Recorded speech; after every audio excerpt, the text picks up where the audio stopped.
नमस्कार मंडळी, आजची सुरुवात झाली आहे गणपती बाप्पाचं दर्शन घेऊन। तर आज आहे अंगारकी संकष्टी चतुर्थी आणि त्याचबरोबर मला आली आहे उकडीच्या मोदकाची ऑर्डर। तर इथे मी उकडून आणि मस्तपैकी मऊ मळून तांदळाचे पीठ बनवून घेतले आहे।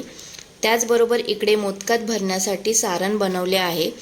ते सारण पण मी गुळामध्ये छानपैकी तुपामध्ये घरी बनवलेल्या तुपामध्ये मी परतून घेतले आहे।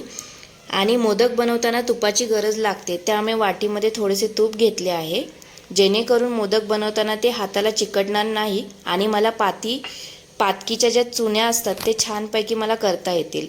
पुढे इकडे असे माझे मोदक तयार झाले आहे, कारण मला 8 वाजता कस्टमरला उकडीच्या मोदकाची ऑर्डर द्यायची आहे। त्या ऑर्डरीबद्दल त्यांचा रिव्ह्यू पण आला आहे, तो मी पुढे शेअर केला आहे।